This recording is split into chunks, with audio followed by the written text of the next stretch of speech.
ला हौला वला कुव्वता इल्ला बिल्लाहिल अलिय्यिल अज़ीम।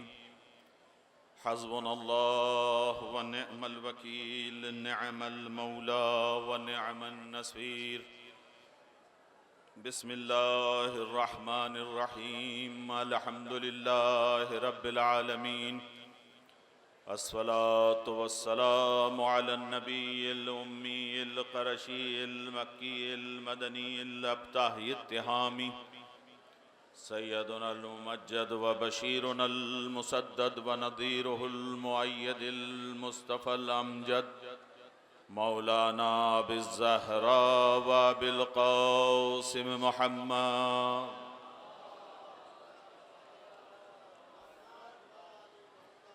वाला अहले बैतिही तय्यबीन अत्ताहिरीन अल-मासूमीन अल-मज़लूमीन वला सय्यमल इमाम अल-मज़लूम अल-महमूम अल-मग़मूम अल-गरीब अल-अतशान अल-उरियान सिब्त रसूलिहिस सकलैन अल्लज़ीना अहत अलैहिस समावातु वल अर्दून सुम्मा तारतन उख़रा अम्मा बअद फ़क़द क़ाल अमीरुल मोमिनीन अली इब्न अबी तालिब अव्वलुद्दीन मारिफ़तुहु। एक सलवात भेजिए बर मोहम्मद वाले।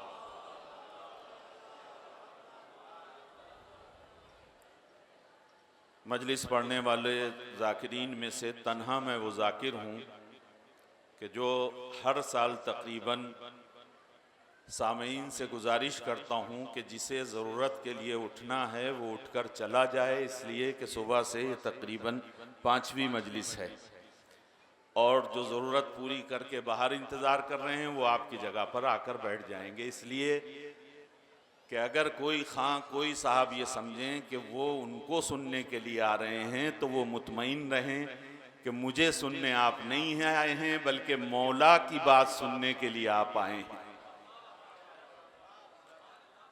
मेरे तुल्लाब साथी बुजुर्ग जब जमा होते हैं तो बहुत से अफरादों को गुमान ये होता है कि वो ऐसी मजलिस पढ़ते हैं कि लोग नारे लगाते हैं, दाद देते हैं, वाह वाह करते हैं। बहुत से लोगों की इस्तिलाह में तो ये जुमले आते हैं कि हम ऐसा अशरा पढ़ के आए कि लोगों ने ऐसी दाद दी कि छत उड़ गई। तो मैं छोटे भाइयों से कहता हूँ कि छत वत उड़ती नहीं है, लेकिन मैं उन लोगों से ये कहता हूं कि अगर आपको ये गुमान है कि आप नारे लेते हैं, लगवाते हैं, आप दाद लेते हैं, तो ज़रा अपने अब्बा का कसीदा पढ़ के दाद ले लीजिए।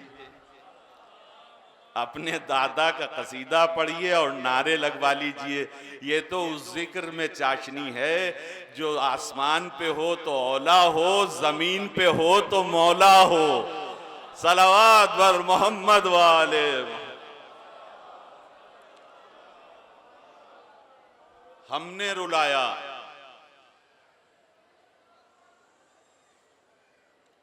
जोर जोर से दहाड़े मार कर रोए तो अपनी अम्मा का मरसिया पढ़िए और रुला ले।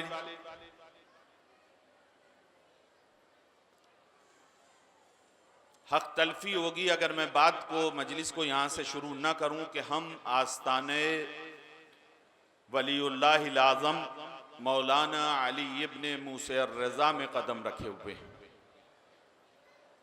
यानी दूसरे आसान ज़बान में कहूँ कि हम उस इमाम के महीने में कदम रखे हुए हैं जिसका नाम ही इमाम ज़ामिन पड़ गया। घर से जब चलते हैं माएँ बहनें, असल में तो एक अफसोस और शिकवा ये भी है कि ना तो अब वो माएँ रहीं ना बहनें रहीं जो कुरान के नीचे निकाल कर भैया को खुदा हाफिज करती थी। इमाम ज़ामिन बांध कर खुदा हाफिज करती थी। रईस नेटौर वालिद सलमान हैदर साहब ने बताया कि उन्हें सुनाया कि मेरी गाड़ी उस वक्त की गाड़ी का दुक्का ही होती थी, कहीं ख़राब हो गई, लाखों रुपए की महंगी गाड़ी थी। उन्होंने 8 आने जेब से निकाले और गाड़ी को लगाए कि ये इमाम ज़ामिन की ज़मानत में दे के मैं घर जा रहा हूँ। अगले दिन नौकरों को भेजा, गाड़ी वहीं खड़ी थी। क्यों? इसलिए कि ये वो इमाम है जो सिर्फ आपका और हमारा ही जामिन नहीं है, बल्कि ये तो हिरन के बच्चे का भी जामिन है। जो ईरान जा चुके हैं वो ट्रकों पर और बसों पर ये लिखा हुआ देखते हैं, या जामिने आहू। आहू फारसी में किसको कहते हैं? हिरन को कहते हैं।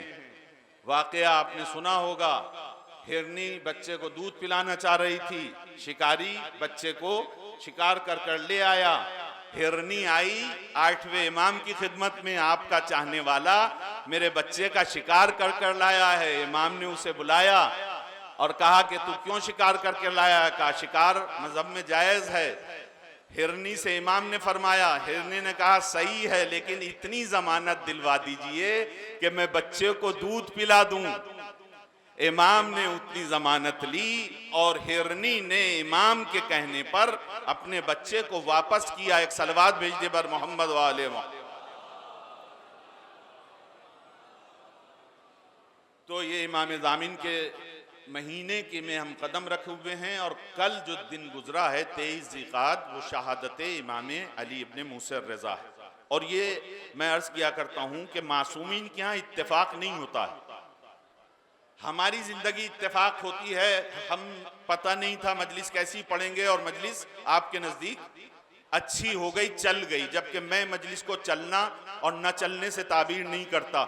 जैसे पहले जमाने में चवन्नी खोटी होती थी तो नहीं चलती थी, और सही होती थी तो चलती थी। तो मजलिस कोई चवन्नी नहीं है कि खोटी है तो चलेगी नहीं और खोटी नहीं है तो चल जाएगी।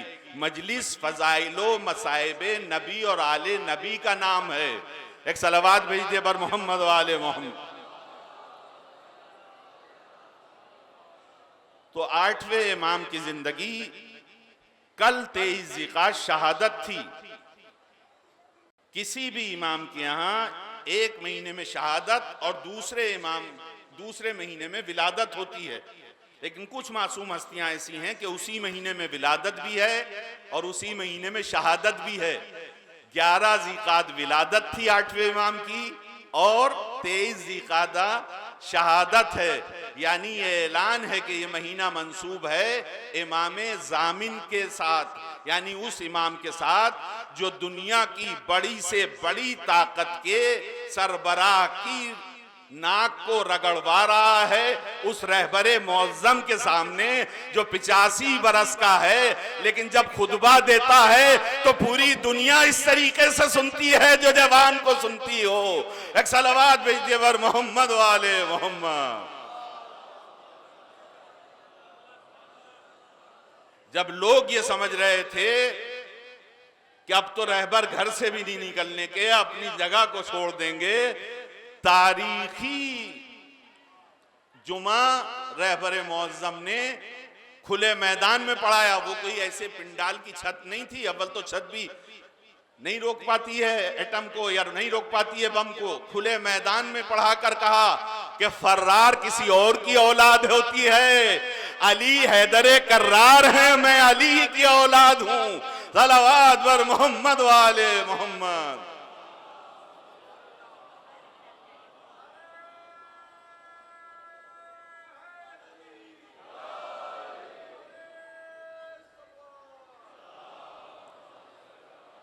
कुछ टेढ़ी टेढ़ी बातें मैं करूंगा, कुछ टेढ़ी टेढ़ी बातें मैं खुद कह के करूंगा।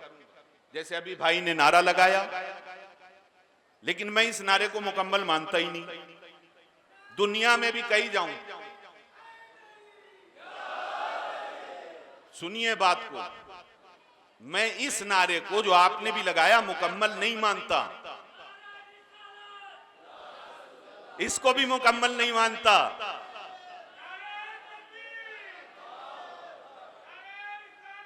या रसूलुल्लाह या अली। अब सुनिए क्यों नहीं मानता मेरी आवाज। आज पहले तो ऐसा होता था, जहां तक माइक जाता था वहां तक लोग एतराज करने वाले होते थे। एतराज की तो आदत है लोगों की, जिनको अपने आप कुछ करना ना आता हो। हमने किताब में लिखा है, जो अमली मैदान में सिफर हो वो काम करने वालों के लिए बड़े बड़े एतराज करने के लिए तैयार होते हैं, अपने आप तो जीरो हैं बेचारे। कहे मौलाना आपने कैसे नामुकम्मल कह दिया? इसलिए कि ये वो नारा है, नारे हैदरी, जिससे अल्लाह खुश होता है और रसूलुल्लाह खुश होते हैं। लेकिन अली किस नारे से खुश होते हैं? अली किस नारे से खुश होते हैं? अगर आपको ये पूछना चाहे तो अली नारे हैदरी से खुश नहीं होते, अली नारे तकबीर से खुश होते हैं, नारे रिसालत से खुश होते हैं। क्यों? इसलिए कि पूरी जिंदगी अली ने अल्लाह अल्लाह कहकर गुजारी, पूरी जिंदगी अबू तालिब के लाल ने नबी की जान बचाकर गुजारी। मुनाफिकों के, काफिरों के बच्चे पत्थर मारते थे, अबू तालिब का लाल रसूल की तरफ से बदला लेता था। तवज्जो कीजिएगा, पूरी जिंदगी। क्यों? इसलिए कि अली अपने इस दुनिया में आने का मकसद समझते थे। इस दुनिया में आने का क्या मकसद था अली के? कुर्रतुल ऐन समझे या ना समझे, आप समझे या ना समझे, जोगीपुरे में क्यों आए हैं, दुनिया में क्यों आए हैं, सच बताइए। इतनी गर्मी में कोई अपने एसी को छोड़कर आता है, अपने ऐश को छोड़कर आता है? नहीं। कहा मौलाना आपको नहीं पता, इश्क़ अली में आए हैं, मोहब्बत मौला में आए हैं। तो सच बताइए, जो जन्नत की मखलूक हो, जो वहां के लिए पैदा हुआ हो, वो यहाँ फाकों में क्यों आ रहा था, पत्थर खाने क्यों आ रहा था? इसलिए कि हदीसे कुदसी है, मैं छुपा हुआ खजाना था, कुंतो कंजन मख्फिया। अल्लाह कहता है मैं छुपा हुआ खजाना था, मैंने चाहा कि मैं पहचाना जाऊं, फखलक़तुल खल्क़ा, बस एक मखलूक को मैंने पैदा किया। वो मखलूक अव्वल ना आप हैं ना मैं हूं, बल्कि मखलूक अव्वल नबी करीम के ज़बान पर अव्वलो मा खलक़ल्लाहु नूरी, सबसे पहली मखलूक जो अल्लाह ने पैदा की है। रसूल इस्लाम फरमाते हैं मेरा नूर है। बात यहीं तक रुक जाती अगर नबी आगे बढ़कर न कहते कि देखो मैं अकेला नहीं था, एक नूर को दो हिस्सों में बांटा, एक को मोहम्मदी का, एक को अली बनाकर भेजा। सलात पर मोहम्मद वाले मोहम्मद। तो मकसद क्या था? दुनिया को सजाने के लिए मोहम्मद वाले मोहम्मद को बनाना। क्यों? आप क्या समझते हैं ये दुनिया थी? न चांद था, न सूरज, न मार था, न मोर, न जमीन थी, न जमान, न अर्श था, न फरश, कुछ न था। जब अल्लाह ने सबसे पहला नूर खल्क किया, ऐसा बेमिसाल बनाया कि उसकी कोई मिसल नहीं थी, ऐसा लासानी बनाया जिसका कोई सानी न था। जुमले को मुख्तसर करके कहूं, ऐसा बेमिसल बनाया जिसका साया तक न था। का क्या बिगड़ जाता अगर नबी का साया बना देते? का वजह ये थी, साया इस वजह से न रखा कि अगर साया बनाते तो हम साया उनको अपना जैसा कह देता। सलावत पर मोहम्मद वाले मोहम्मद। शायर ने बड़े अच्छे अंदाज से कहा, अल्लाहु अकबर, अल्लाहु अकबर।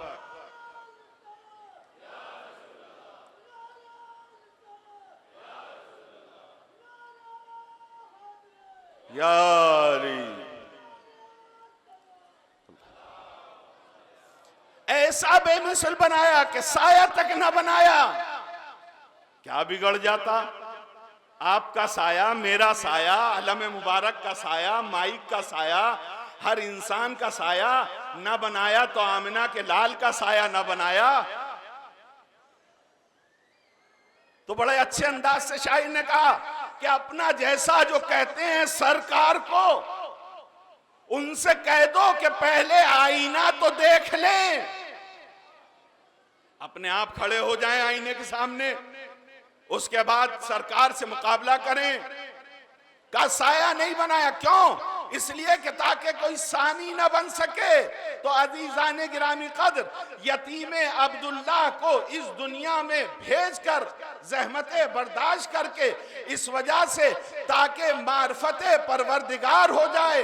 अली इस दुनिया में इसलिए आए ताकि अल्लाह को पहचानवा सकें। नबी इस वजह से आए ताकि अल्लाह को पहचानवा सकें। एक सलवात भेज दिए बर मोहम्मद वाले मोहम्मद। तो साया अगर यतीम अब्दुल्ला का बना देता तो अल्लाह के डिपो में कोई कमी आ जाती, उसकी खलाकियत में, उसकी कुदरत में कोई कमी आ जाती। कोई मेरा छोटा भाई, मेरी छोटी बहन, कोई भी फोन का दौर है, मुझे बता दे फोन करके कि ये कमी आ जाती। जब सबका साया था, अपनी जबान से नहीं बल्कि सहाबी की जबान से मैं जुमला अर्ज करूं कि सहाबी, बड़ा सहाबी ये कहता है कि साया न बनाने का मकसद ये था कि जब नबी चलते तो सूरज उधर सामने होता, हम नबी के पीछे होते। इसलिए कि जब मौलाना चलते हैं, अभी मैं जाऊंगा पिंडाल तक तो 10-5 लोग मेरे साथ चलेंगे। मजलिस पढ़ने आया, 5 लोग मेरे साथ थे, तो साथ में चलते हैं। तो नबी कभी इधर जाते थे, कभी उधर जाते थे। तो के बारे सहाबा में से एक सहाबी कहते हैं कि जब नबी चलते आगे की तरफ, सूरज सामने होता और साया की सिफत यह है कि बरक्स होता है, तो नबी का साया कहाँ होता? अकब में होता, पीछे होता नबी के। और जब साया पीछे होता तो सहाबी कहते हैं कि हम जैसे सहाबियों के कदम नबी के साए पर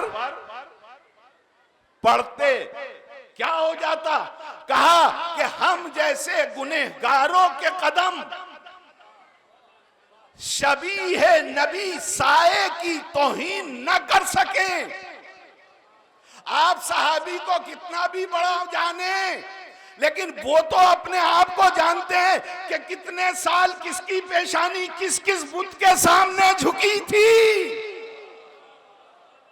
हम ही तो रज़ी अल्लाह मान रहे हैं, हम ही तो दुआ कर रहे हैं। उसे तो पता है बेचारे को, वो खुद कहता है कि हमारे कदम नबी के साए पर पड़ते। अल्लाह नहीं चाहता था कि साए नबी की तौहीन हो। यानी बताना मकसद ये है, जितना अहम साया होता, छवि होती, असल होती है, उतना ही अहम साया होता है। कि बार सहाबा के कदम साए पे पड़ते तो साहबी कहते हैं कि तौहीन शबी है रिसालत होती। अब मुझे कहने दीजिए कितने मुतबर्रिक होंगे वो कदम जो साए नबी पर नहीं, कभी नबी की गोद में खेल रहे थे, कभी नबी की आगोश में और दोष पे पल रहे थे। सलावत बर मोहम्मद वाले मोहम्मद।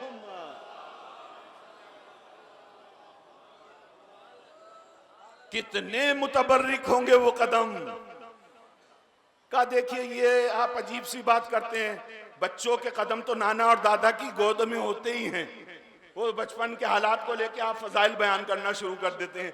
मैं कहा हमसे भी खूब विलायत करनी आती है, वकालत करनी आती है। सब ने देखा है कि नाती पोती पोता इनके कदम नाना दादा के गोद में होते हैं, लेकिन कभी किसी ने देखा है कि नवासे के अब्बा के कदम ससुर के कांधे पे हों?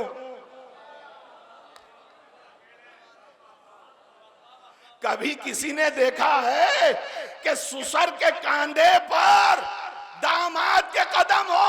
लेकिन नबी ने यह भी कर दिखाया, जब बुत को पाक करना था बुतों से मक्के को, तो कहा अली मेरे दोष पर सवार हो जाओ। हम बचपन के फजाइल को नहीं मानते हैं, हम तो इनकी फजीलतों को बयान करते हैं कि बच्चे हैं जब बाफजल हैं, जवान हैं जब बाफजल हैं। एक मर्तबा मौलाए कायनात ने रसूल इस्लाम से मालूम किया, हुजूर तौहीन होगी, अदब के खिलाफ होगी ये बात कि आपके दोष पर मेरे कदम हों। वो तवज्जो कीजिएगा साहिबान इल्म में बहुत सी ऐसी बस्तियों के जहां मैं ऐसे भी पढ़ चुका हूं, मेरे मोमिनीन सामने मौजूद है, शायद कोई नई बात हो कि हम बच्चों के कदम की बात नहीं कर रहे, जो आप मिसाल ला सकते हैं। ऐसी कोई तारीख में मिसाल लाइएगा, दोष पे सवार हो जाओ, क्या मुनाफी अदब है? एक मता रसूल ने सवाल किया, अली ये बताओ अदब बड़ा होता है या हुक्म? भाई मैं वाह वाह कहने को तो यूं नहीं कहूंगा कि नारे वाले को भी बिठा दिया है, लिहाजा आप समझ लीजिए मार्फत की गुफ्तगू चल रही है। नबी ने कहा सवार हो जाओ, अली ने कहा हुजूर मुनाफी अदब है, कहा ये बताओ कि अदब बड़ा होता है या हुक्म। एक मर्तबा मौलाए कायनात ने इरशाद फरमाया कि हुक्म बड़ा होता है। जब रसूल इस्लाम ने यह फरमाया हुक्म बड़ा होता है, तो नबी ने फरमाया मैं हुक्म दे रहा हूं कि मेरे कांधों पर सवार हो जाओ। मिजाज शनासे नबूवत अली, हुक्म पाते ही जो तलवारों के साए में बिस्तर पर न रुका हो, वो कांधों पे सवार होने से कैसे रुकता। कांधों पे सवार हो गए, मौलाना यहां तक सुना है, लेकिन अब सुनिए, जब कांधे पे सवार हो गए अली और वो तोड़ने शुरू किए, तो अब रसूल फिर सवाल करते हैं, या अली ऐना बलगता, अली ये बताओ तुम कहां पहुंच गए। अली ऐना बलगता, तुम कहां पहुंच गए ये बताओ, सच बताइए। मैं नौगावा सादात से आया, मदरसे से चला जामिया नज़र से, कल पहुंचा, आज यहाँ आया, मिंबर के 2 जीने ऊपर हूँ। आप में से कोई पूछे मुझसे मौलाना आप कहाँ पहुंचे, कहाँ बैठे, 2 आंखें अल्लाह ने आपको दी है, दिखाई नहीं दे रहा इतने दीदों से। तो नबी के बारे में क्या आपकी राय है?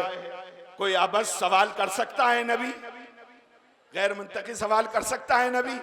जहां तुमने सवार किया है वहीं तो अली हैं।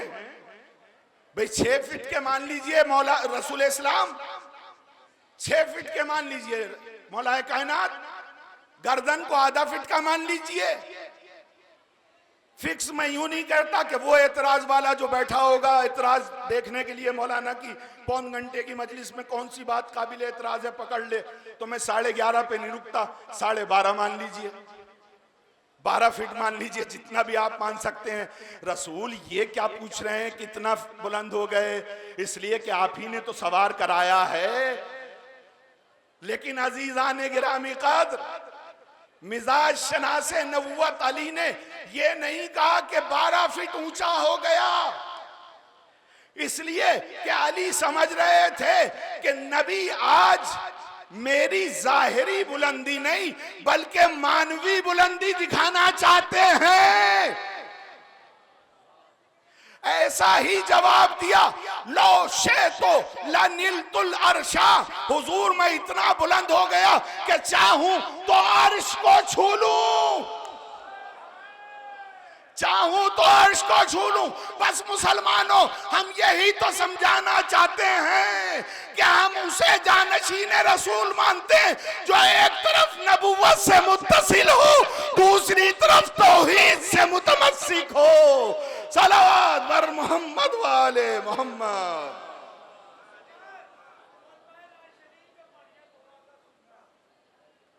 एक अगला मिंबर लाइएगा, जुमा जो है बुध के दिन कराइएगा, फिर मैं आपकी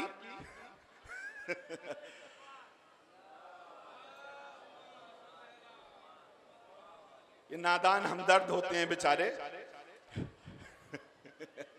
मेरे पास 10 मिनट हैं और तकरीबन 12 मिनट हैं। तो अज़ीज़ाने गिरामी कद्र, मिजाज शनास नबूवत अली ने क्या कहा, इतना बुलंद हो गया अगर चाहूं तो अर्श को छू लूं। ये बताना चाहते थे अली के जाहिरी कद पर न जाना बल्कि इनकी मानवी बुलंदी को देखना। लोगों ने जाहिरी इनके मुकाम को अपने एतबार से देखा तो किसी ने चौथा माना, किसी ने इनको उस मंजिल पे माना, जैसा कि हमारे भाई आके कहने लगे कि खुलाफाए राशिदीन के एतबार से। तो राशिदीन का लफ्ज ही ऐसे लोगों के साथ लगाना कि जो अली का हमसर कोई ना हो सका हो, खुद रसूल के जबान पर कि फातिमा तेरा हमसर कोई ना होता, आदम तो होते लेकिन तेरा बराबर कोई ना होता। एक सलवात भेजिए पर मोहम्मद वाले मोहम्मद।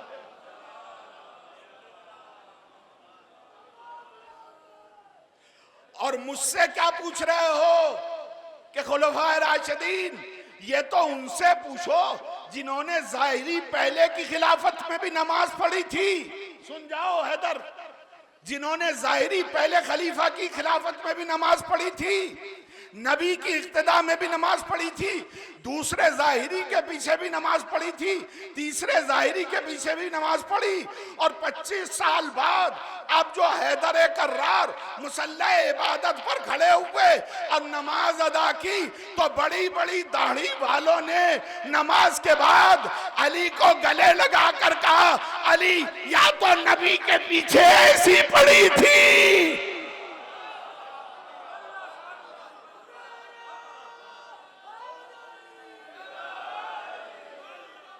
देखो, नारे नहीं, नारे नहीं, मेरा वक्त चला जाएगा।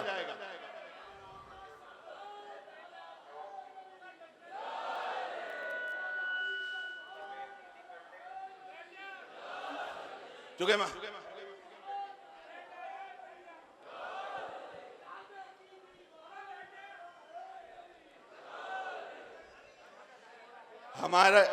हमारे जब दाना कहूं या दीवाना कहूं, उसका यह हाल है। एक सलवात भेजिए पर मोहम्मद। मौजू देना तुम्हारा काम है, अशरों का 5 मिनट में बयान करना वकील आले मोहम्मद का काम है। अली ऐसा लगा, सुनिए, फर्ते अकीदत में आकर सुनिए, अली ऐसा लगा जैसे नबी के पीछे पड़ रहे हैं। कुर्रतुलैन ने न नबी के पीछे पड़ी थी, न तीनों नाहक के पीछे पड़ी थी, न अली के पीछे पड़ी है। हाँ, ये दुआ जरूर है, अली तुझे कसम है तेरे लाल के पीछे पढ़ना नसीब जरूर हो। मौलाना का मौजू यही था, इमाम ज़माना। कौन कह रहा है? बड़ी बड़ी दाढ़ी वाले जो रोजाना नबी के पीछे पड़ते रहे, 25 साल उनके पीछे पड़ते रहे, ऐसा लगा जैसे नबी के पीछे पड़े। मुझे नहीं पता, लेकिन आज ये एक जुमला कहने को दिल चाहता है, अगर आज नबी वाली पड़ी 25 साल बाद, तो 25 साल तक घास खोद रहे थे।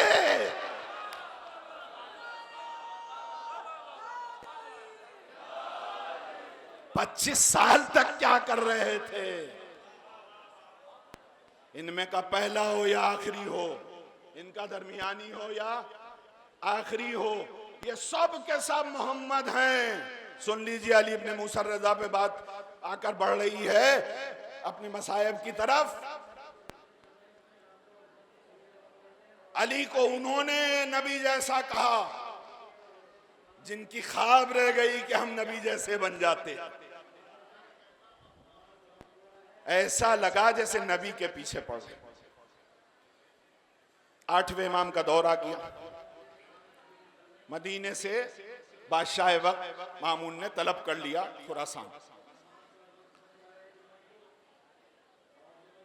एक सहाबी है मोहम्मद इब्ने मूसा इब्ने हबीब, वो लिखता है, जब बात आ गई है तो उसी ज़िम्न में बात हो रही है, कि मैंने ख्वाब में देखा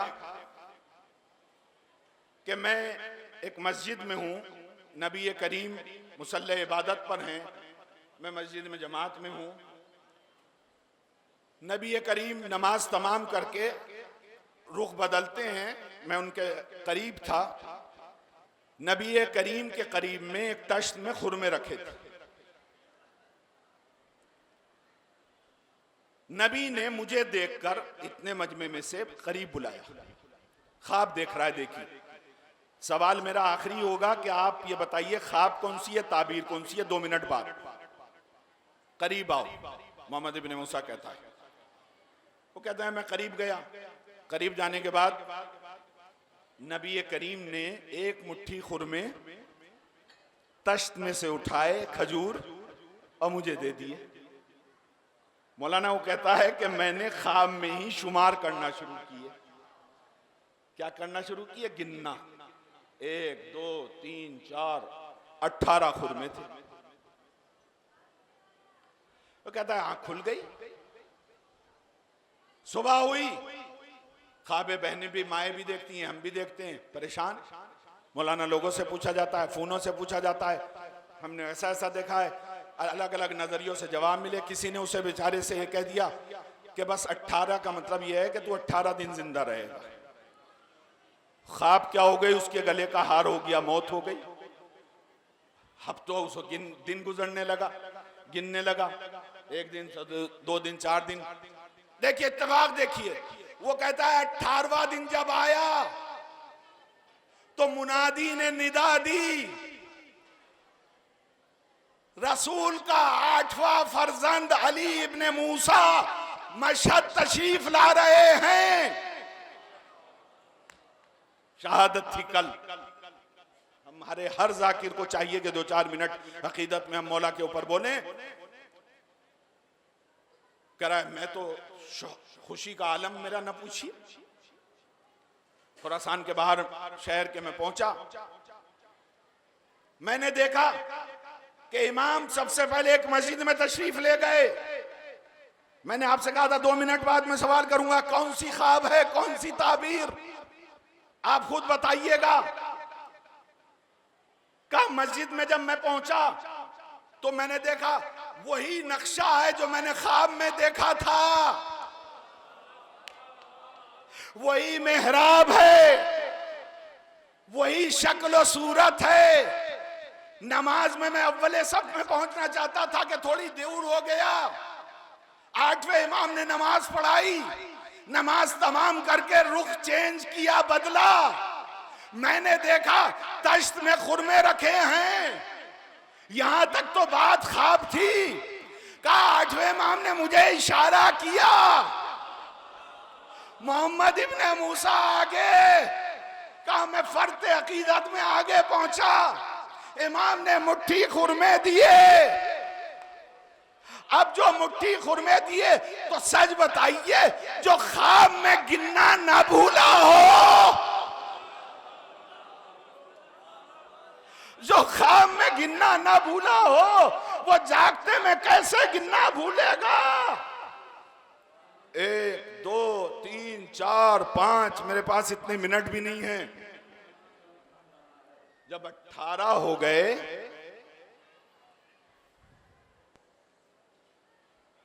ख्वाब यहां तक तो पूरी हो गई, लेकिन मौला वाला था। आगे बढ़कर कहता है हुजूर कुछ और दे दीजिए, बस इसे मोहर समझिए जो जुमला कह रहा हूं। मैं जो सोच कर बैठा था उसकी अलिफ तक भी नहीं पहुंचा था, लेकिन बहरहाल बात आगे आई, लेकिन मौजू ही पर रही है। मार्फते किरदगार के लिए ये दुनिया में तशरीफ लाए अली का चाहने वाला वो है जो सिर्फ नारे हैदरी लगाकर खुश ना हो, इसलिए कि नारे हैदरी से अल्लाह खुश होता है, रसूल खुदा खुश होते हैं। अली किस नारे से खुश होते हैं? इसलिए कि अली ने पूरी जिंदगी या अल्लाह की तौहीद बचाने में खर्च की, या रसूल की रिसालत बचाने में खर्च की।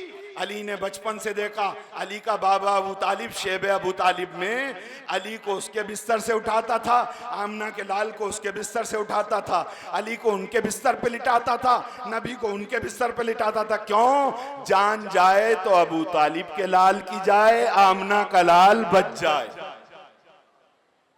यही है ना बात। पूरी जिंदगी नबी को बचाया, पूरी जिंदगी अल्लाह की तौहीद की मार्फत की। अव्वलुद्दीन मार्फतो, दीन की इब्तिदा अल्लाह की पहचान है। और इसी वजह से मेरे मौला ने फरमाया मन अरफा नफ्सो फकत अरफा रब्बो, जिसने अपने आप को पहचान लिया वो अपने अल्लाह को पहचान लेगा। इतनी अच्छी आंखें, इतना अच्छा चेहरा, इतना अच्छा कद, इतने अच्छे दिल डौल में अल्लाह ने दिया। मन अरफा नफ्सु फक़द अरफा रब्बो। कहा नारे हैदरी से अल्लाह खुश होता है, रसूल खुदा खुश होते हैं, लेकिन अली नारे तकबीर से खुश, नारे रिसालत से खुश। क्यों? इसलिए कि जब अली ने अल्लाह का कलमा पढ़वाया तो अल्लाह ने लाजिम जाना कि कलमे का दूसरा जुज मोहम्मद रसूलुल्लाह होना चाहिए। क्यों? इसलिए कि नबी ने पूरी जिंदगी अल्लाह को पहचान पाया। अब कहां पहुंचा नारा? तकबीर से शुरू हुआ, नारे रिसालत तक पहुंचा। अब एक जात ऐसी भी थी जिसने अल्लाह की तौहीद को भी बचाया, नबी को बिस्तर पर लेट कर भी बचाया। तो अब अल्लाह पर भी लाजिम था, रसूल पर भी लाजिम था कि कलमे में अली उन वलीउल्लाह को जुज बना दे। सलावत बर मोहम्मद वाले मोहम्मद। जो ख्वाब में गिनना ना भूला हो, बात कहां रुकी थी? वो जागते में गिनना क्या भूलता। बात यहां तक पूरी हो गई। अब आगे बढ़ता है, हुजूर थोड़ा सा और बढ़ा दीजिए, कुछ और दे दीजिए। एक मरतबा सुनिए कौन सी ख्वाब है, कौन सी ताबीर है, जवाब घर दे लीजिएगा, अपने आप दे लीजिएगा। एक मरतबा मेरे 8वें इमाम ने फरमाया, मोहम्मद इब्ने मूसा, अगर हमारे जद रसूल खुदा और देते तो हम भी और दे देते। सलात बर मोहम्मद वाले मोहम्मद। अगर वो और देते तो हम भी, यानी रसूल की मुट्ठी सिर्फ अली ही की मुट्ठी नहीं है, 12 इमामों की मुट्ठी रसूल की मुट्ठी है। जालिमों ने ऐसे मजलूम इमाम के साथ जहर दगा से, मेरी माँ और बहनों का मजमा ज़्यादा है, दीन में भी इनका अमल दखल ज्यादा रहा, इसलिए कि हम जब दिल से अली और अहले बैत को मानते हैं तो इमाम फरमाते हैं कि माओं को दुआएं दिया करो कि उन्होंने घूटी में तुम्हें हमारी मोहब्बत को वदियत किया। एक बहन ऐसी भी थी जो अपने भाई से मिलने मदीने से खुरासान की तरफ चली, जिसका नाम फातिमा है, लक़ब मासूमा है, कुम मदफन है। लेकिन तारीख बताती है कि अभी सावा पहुंची थी, ईरान का एक शहर है, कि वहां कुम के लोग इस्तकबाल के लिए पहुंचे। इधर इमाम की वफात और शहादत हो चुकी थी, बड़े एहतराम से लोग कुम ले आए, लेकिन बहुत ज्यादा इस सदमे को जहां पर न ला सकी और आपकी भी वफात हो गई। कोई मन्नत हो, मेरी पूरी जिंदगी मैंने औलाद तक तुफैल में मांगी है, मासूम कुम से, अल्लाह के मासूम कुम के जरिए से।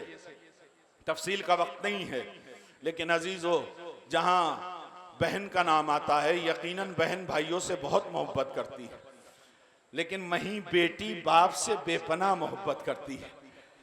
लिहाजा जहां बहन फातिमा मासूमा कुम का जिक्र आया, वहां हुसैन की उन बेटियों का जिक्र भी आता है जो हुसैन के साथ थी, जिनको सकीना भी कहा जाता है, जिनको फातिमा कुबरा भी कहा जाता है। वहाँ हुसैन की उन बहनों का नाम भी आता है जिनको ज़ैनब भी कहा जाता है, जिनको कुलसूम भी कहा जाता है। क्या गुजरी है मैं नहीं कहता, लेकिन एक ऐसी बेटी का नाम लूँगा कि अगर आपके दिल में, आपके सीने में दिल है और मोहब्बत है तो आप चुप ना पाएंगे। मैं जब आया था, मौलाना ने मसायब जब शुरू किए, तो इस बच्चे को मैं देख रहा था कि हक़ के मसायब अदा कर रहा था, जबकि इसकी उम्र इतनी नहीं है।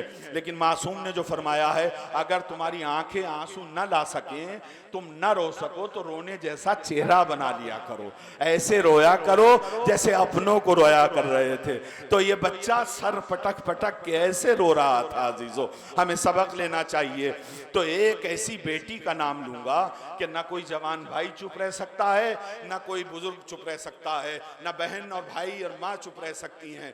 वो बेटी है जो हुसैन के साथ करबला न जा सकी, जिसे फातिमा सुगरा कहा जाता है।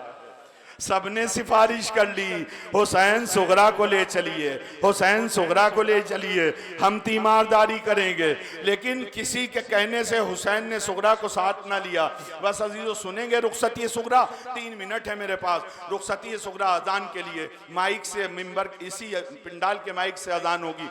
हुसैन की हर आदमी ने सिफारिश कर ली, लेकिन हुसैन ने सुगरा को साथ नहीं लिया। लेकिन अकबर को आवाज़ दी, अब्बास को आवाज़ दी। अब्बास, अकबर, सुगरा बीमार है ना, सुगरा की चरपाई को दरवाजे में बिछा दो, रोएंगे आप। मैं मार मार के, पीट पीट के जबरदस्ती नहीं रुलाता हूँ, मजलिस पढ़ने का वो वाला आदि नहीं हूँ। चरपाई को दरवाजे में डाल दो। उधर दूसरा हुक्म दिया, बीबियों से ये कहो, जो बीबी घर से बाहर कदम रखे अपने कमरे और घर को ताला दे, चाबी सुगरा को दे दे। छोड़ के आए हो ना घरों को, कोई तो होगा घर पे, चाबी सुगरा को देकर आए। तारीख बताती है उम्मे लैला बड़ी, घर को ताला दिया, चाबी सुगरा को दी। सुगरा छोटी थी ना, नाम ही सुगरा है। बड़ी हसरत से अम्मा को देखा, चाबी तो ले ली। रुबाब बड़ी, घर को ताला दिया, चाबी सुगरा को दे दी। हसरत से देखा, कुलसूम बड़ी, हसरत से चाबी ले ली, फिजा से चाबी ले ली, एक एक बीबी से चाबी ले ली। लेकिन अब नहीं सुन सकते, गजब हो गया, मैं सीधा दरगाह में चला जाऊंगा नमाज पढ़ाने के लिए। गजब हो गया मेरी माँ और बहनों। अब मंजिल वो आई कि शहजादी जैनब, फूफी जैनब जब घर की चाबी लाती हैं तो तारीख लिखती है कि सुगरा ने चाबी न ली और एक सवाल कर डाला, फूफी अम्मा इंसाफ से बताइए, घर की चाबी घर के बड़ों को दी जाती है, घर में तो बड़े रुकते हैं, मैं तो छोटी हूं, मैं तो छोटी हूं, मुझे क्यों चाबी दी जा रही है। एक मर्तबा शहजादी ज़ैनब ने भतीजी को गले लगाकर कहा, बेटा बेटा सब्र करो, तुम्हारा बाबा जल्दी वापस आएगा। बस इतना सुनना था कि सुगरा को करार ना पाया। सुगरा बाबा से बुलंद रोने लगी, फूफी अम्मा क्या आप ये समझती हैं कि मुझे नहीं पता कि अब मेरा बाबा वापस नहीं आएगा। फूफी अम्मा क्या आप समझती हैं कि मुझे ये नहीं पता मेरा बाबा वापस नहीं आएगा। कहा मेरे लाल तुझे किसने बता दिया। कहा फूफी अम्मा मैं बीमार हूं और आपको पता है बीमारों को रातों को नींद नहीं आती। फूफी अम्मा रात का आधा हिस्सा गुजर गया था। छत के ऊपर से देखें, इस बच्चे को देखें और अपने आप सबक लें। छत के ऊपर से बाला सकफ से किसी बीबी के रोने की आवाज आ रही थी, वाह हुसैना वाह हुसैना। मैं बीमार थी, सहारा देकर छत पर पहुंची। मैंने देखा एक बीबी बालों को परेशान किए हुसैन हुसैन मातम कर रही।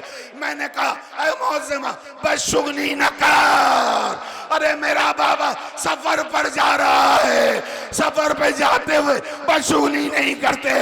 का सुगरा तूने ना पहचाना, मैं तेरी दादी फातिमा, मेरा लाल हुसैन करबला जा रहा है, अब वापस ना आएगा।